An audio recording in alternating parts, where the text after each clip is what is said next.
दोस्तों, क्या आपको पता है रतन टाटा इस देश के सबसे अमीर आदमी हैं। लेकिन क्या आपको पता है कि जब बात अमीरों की आती है तो मुकेश अंबानी का नाम पहले क्यों आता है? आज के इस वीडियो में हम आपको यही बताने वाले हैं। लेकिन इस वीडियो को पूरा देखने के बाद इस सच्चाई का पता चलेगा, तो इस वीडियो को अंत तक देखना। बात अगर हम भारत के सबसे अमीर आदमी की करें तो मुकेश अंबानी और रतन टाटा जैसे नाम सबसे पहले आते हैं।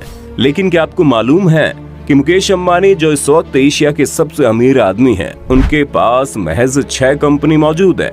जी हाँ, सिर्फ और सिर्फ 6 कंपनी। लेकिन वहीं दूसरी तरफ रतन टाटा जो हमेशा लाइमलाइट से दूर रहते हैं, उनके पास 135 कंपनीज मौजूद है। अब एक ऐसा आदमी जिसके पास सिर्फ और सिर्फ 6 कंपनी मौजूद है, वो पूरे एशिया का सबसे अमीर आदमी बन जाता है। तो वहीं दूसरी तरफ एक आदमी जिसके पास 135 कंपनीज है, उसके बावजूद भी उसका नाम लाइमलाइट में क्यों नहीं आता? कहीं ऐसा तो नहीं जो दिखता है वही बिकता है? कहीं ऐसा तो नहीं मुकेश अंबानी अपने पैसे होने से अधिक दिखावा करते हैं? तो वहीं दूसरी तरफ रतन टाटा चुपके से गेम खेल जाते हैं। और आज के इस वीडियो में हम इसी मुद्दे की बात करने वाले हैं कि आखिर मुकेश अंबानी से 20 गुना से ज्यादा कंपनीज होने के बावजूद भी रतन टाटा का नाम अमीरों की लिस्ट में क्यों नहीं आता। और आखिरकार मुकेश अंबानी ऐसी कौन सी चक्की चलाते हैं कि अपनी पत्नी को एक छोटा सा गिफ्ट भी कर दें तो मीडिया में हेडलाइन बन जाती है। दोस्तों, सबसे पहले हम बात करते हैं आखिर ये दोनों ही यहाँ तक पहुँचे कैसे। इन दोनों में से सबसे अधिक मेहनत किसने की? दोस्तों, आपको बता दें, एक तरफ जहां एक कंपनी ने महज 21,000 रुपए से अपने बिजनेस को स्टार्ट किया था, और आज ये कंपनी इतनी बड़ी हो गई है कि उसकी कीमत 5 लाख करोड़ रुपए से भी ज्यादा पहुंच चुकी है। और उस कंपनी का नाम है टाटा। साल 1839 में रतन नवल टाटा जी के परदादाजी ने, जिनका नाम जमशेद था, उन्होंने अपने परिवार की जिम्मेदारी उठाते हुए महज 21,000 रुपया उन्होंने अपने व्यापार में लगाया। जमशेद जी की किस्मत बहुत अच्छी थी और उनकी कंपनी दिनों दिन आगे बढ़ती चली गई। उन्होंने नागपुर में अपनी फैक्ट्री भी खोली और लगातार उन्हें सिर्फ और सिर्फ मुनाफा ही हासिल हुआ। जिसके बाद जमशेद जी ने एक के बाद एक 3 बड़े बड़े प्रोजेक्ट में अपना हाथ आजमाया। लेकिन अफसोस, जमशेद जी ने इन प्रोजेक्ट को भी कामयाब होते हुए देख पाते उससे पहले उनकी मृत्यु हो गई। लेकिन अपने पिताजी के लक्ष्य पर ही जमशेद जी के बेटे दोराबजी टाटा ने पिताजी के आयरन एंड स्टील कंपनी और हाइड्रो इलेक्ट्रिक पावर को एस्टेब्लिश कर उनका सपना पूरा कर दिया। अब तक टाटा ग्रुप के पास 14 कंपनीज तैयार हो चुकी थी। इसके बाद साल 1932 के लगभग दोराबजी की भी मौत हो गई, जिसके बाद टाटा कंपनी की जिम्मेदारी जहांगीर रतन दादा भाई टाटा ने ले ली और पुरानी 14 कंपनीज को चलाते हुए उन्होंने टाटा ग्रुप की कंपनी का आंकड़ा 95 कर दिया। और इतना ही नहीं, इसके साथ ही JRD टाटा ने इंडिया की पहली एयरलाइन टाटा एयरलाइन की भी शुरुआत की। हालांकि बाद में भारत सरकार ने टाटा एयरलाइन को अपने हैंड में ले लिया और इसका नाम बदलकर एयर इंडिया रख दिया। इन सब के बाद 3 पीढ़ियों के नाम और काम को आगे बढ़ाने की जिम्मेदारी रतन नवल टाटा को, जिन्हें इस वक्त आप जानते हैं और देखते हैं, जिन्होंने टाटा ग्रुप को इतना अधिक फैला दिया कि आज पूरी दुनिया टाटा को सलाम ठोकता है। और आज 21,000 से शुरू हुआ बिजनेस 5 लाख करोड़ पर पहुंच चुका है। और JRD टाटा ने जिस 95 कंपनीज को छोड़ा था, पर नवल टाटा ने उसे 135 पर पहुंचा दिया। तो ये था रतन टाटा के यहाँ तक पहुँचने का सफर। अब जानते हैं मुकेश अंबानी यहाँ तक कैसे पहुँचे। दोस्तों, मुकेश अंबानी आज जिस मुकाम पर है, उसकी शुरुआत उनके पिताजी धीरूभाई अंबानी ने की थी। अपनी सैलरी से मिलने वाली कमाई को जोड़ जोड़ कर धीरूभाई अंबानी ने रिलायंस कमर्शियल कॉरपोरेशन को शुरू किया, जहां पर मसाले और धागों का व्यापार होता था। धीरूभाई अंबानी ने विमल नाम से अपने कपड़े का धंधा भी शुरू किया। लेकिन अफसोस कि भारत के लोगों को विमल का कपड़ा पसंद नहीं आया, जिसके बाद धीरूभाई अंबानी ने दिमाग लगाते हुए विमल के स्टॉक को बेचना शुरू कर दिया। आपको जानकर हैरानी होगी कि जिस वक्त लोगों को शेयर मार्केट शब्द का ज्ञान भी नहीं था, उस वक्त धीरूभाई अंबानी ने लोगों को विमल के स्टॉक को खरीदने के लिए मना लिया और देखते ही देखते रिलायंस कंपनी 70 करोड़ की हो गई। और साल 2002 में जब धीरूभाई अंबानी की मृत्यु हुई, उस वक्त उनकी कंपनी 75,000 करोड़ रुपए की हो चुकी थी। साल 2002 के लगभग खराब तबीयत होने की वजह से धीरूभाई अंबानी की मृत्यु हो गई थी। उनकी मौत के बाद उनके पूरे बिजनेस को उनके दोनों बेटे मुकेश और अनिल अंबानी के बीच डिवाइड कर दिया गया। लेकिन दोनों ही भाइयों का दिमाग अलग अलग होने की वजह से एक तरफ जहां अनिल अंबानी कोर्ट में ये साबित करने के पीछे पड़े हैं कि वो पूरी तरह से दिवालिया हो चुके हैं, तो वहीं दूसरी तरफ मुकेश अंबानी की कंपनी 7,930 मिलियन डॉलर की हो चुकी है। अब बात आती है मुकेश अंबानी और रतन नवल टाटा में कौन 19 है और कौन 20।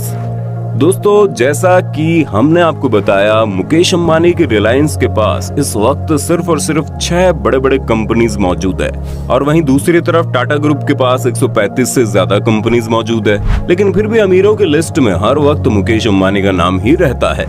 दरअसल इसके पीछे एक बहुत बड़ा गेम है जिसके बारे में बहुत ही कम लोगों को पता है। तो दोस्तों, आपको बता दें, मुकेश अंबानी अमीरों की लिस्ट में आगे इसलिए रहते हैं क्योंकि रिलायंस ग्रुप में वो 48% शेयर के मालिक हैं। यानी रिलायंस कंपनी के जितने भी ग्रुप हैं उसके लगभग आधे के मालिक मुकेश अंबानी खुद हैं।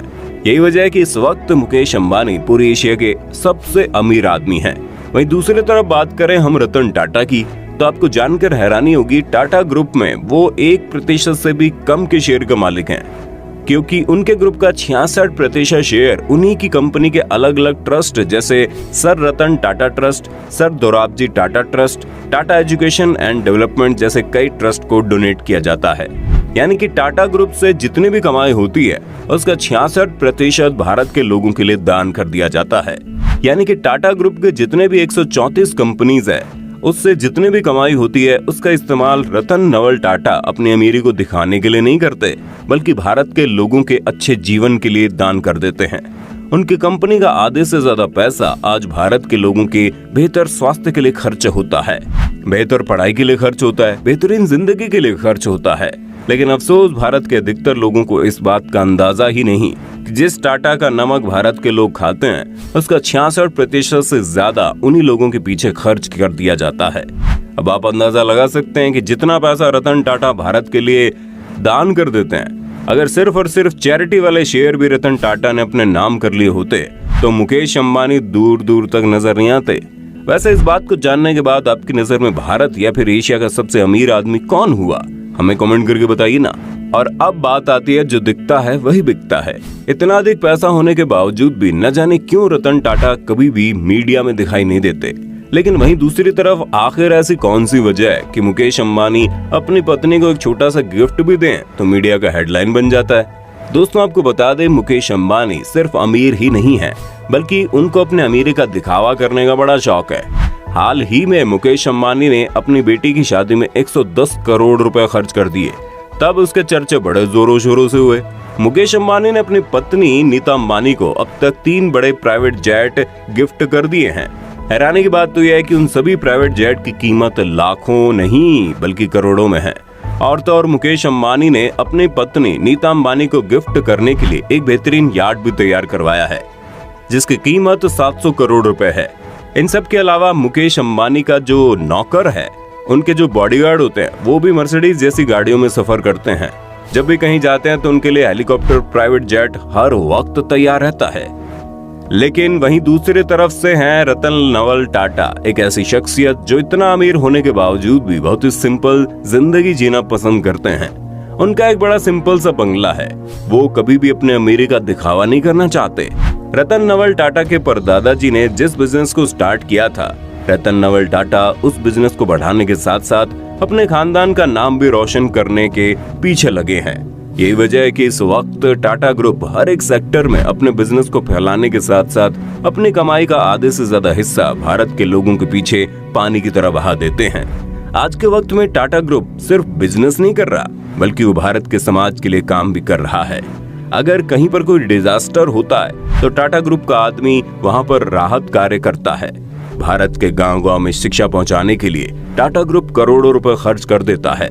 गरीबों के इलाज के पीछे, गरीबों को शिक्षा दिलाने के लिए, उनके रहने के लिए हर चीज में टाटा ग्रुप पानी की तरह पैसों को बहा रहा है। यकीनन अगर टाटा ग्रुप उन पैसों का इस्तेमाल अपने आप को अमीर करने के लिए करते तो इस वक्त वो सिर्फ एशिया के सबसे अमीर आदमी नहीं बल्कि पूरी दुनिया के अमीरों की लिस्ट में उनका नाम होता। लेकिन कहते हैं ना, जो दिखता है वही बिकता है। एक तरफ मुकेश अंबानी जो बिजनेसमैन की तरह सोचते हुए इस वक्त एशिया के सबसे अमीर आदमी बन बैठे हैं, तो वहीं दूसरी तरफ सर रतन नवल टाटा जो बिजनेसमैन होने के साथ साथ भारत के सच्चे नागरिक होने का फर्ज भी अदा कर रहे हैं और चुपके चुपके भारत के लोगों के लिए इतना बड़ा बलिदान दे रहे हैं। दोस्तों, उम्मीद करते हैं जानकारी आपको अच्छी लगी होगी। आपकी नजर में भारत का और एशिया का सबसे अमीर आदमी कौन है, मुकेश अंबानी या फिर रतन नवल टाटा? आप हमें कमेंट में बताइए। वीडियो अच्छी लगी तो लाइक कीजिए, हमारे चैनल को सब्सक्राइब करके बेल आइकन ऑन करना बिल्कुल मत भूलना, क्योंकि the earth adventure in Hindi की टीम आपके लिए हर रोज ऐसे इंटरेस्टिंग वीडियोस लाती रहती है।